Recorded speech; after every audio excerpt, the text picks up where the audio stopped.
Hello, I'm Malta, and we're going to discuss this lovely desk. This desk is not a Maltese desk, unfortunately.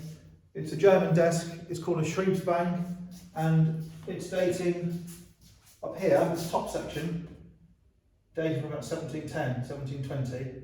So you'd call that 18th century.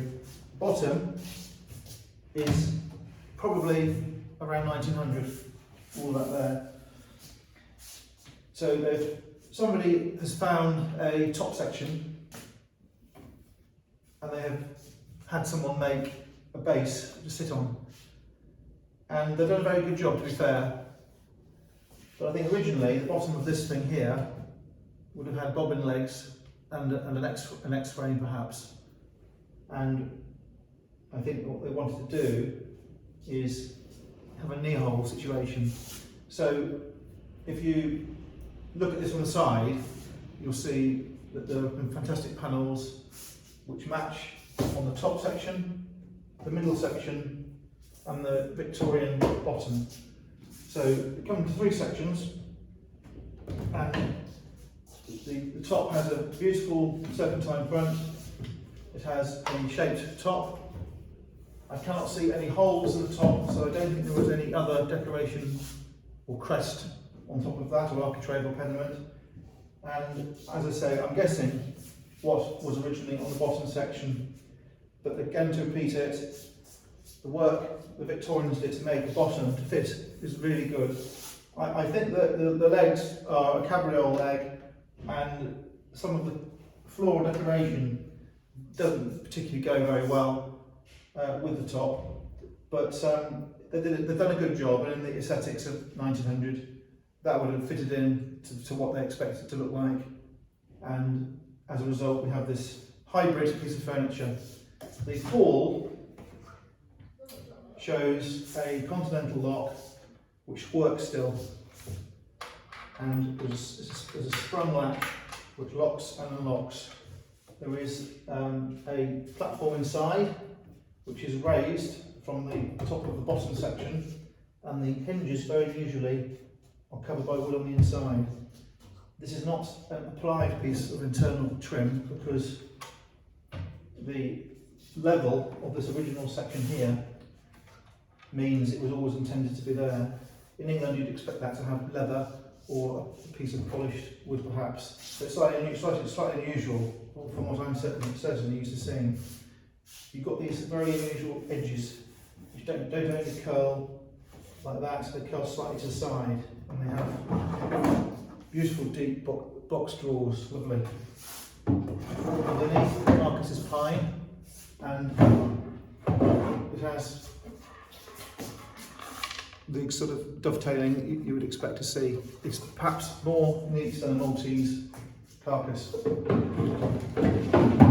There are holes in these drawer fronts, and what that means, even though there's a metal knob which straddles a hole which has been plugged, it means that there were once knobs on these drawers. And I believe because there were no keyholes, there would have been little metal pulls, plain ones, or little tiny wooden turned knobs.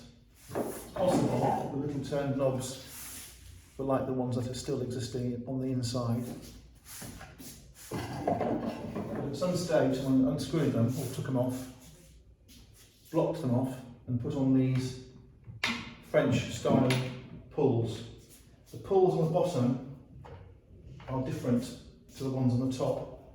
So it's another clue that the top section is different from the bottom section.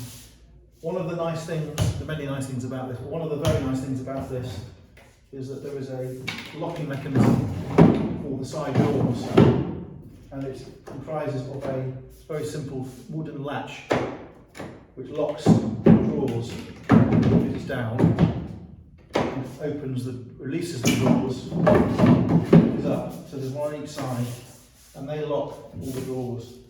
So that is the one key to gain access to all of the drawers, except the top one, and there's two side ones. The bottom ones don't have locks on the edge, only have a lock on the centre.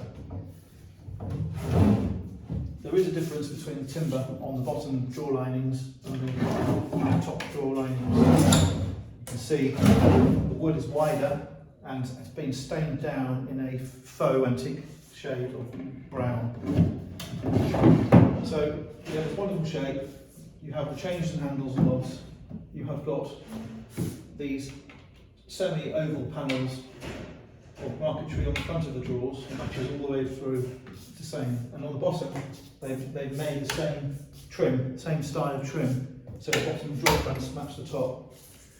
By good fortune, these are pretty much an A4 size, and it means that this is a really useful desk even today.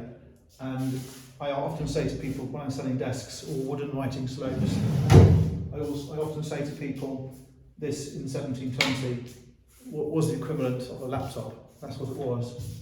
And this was where this precious items would be kept, correspondence, wax seals, etc., etc. So, in summary, we have an early looking piece of furniture. It is an early piece of furniture. It has had a new bottom made for it. It is a good job. It matches well. The colours in patina are fantastic. It is not a particularly Maltese shape, but it fits in with the mood in Malta.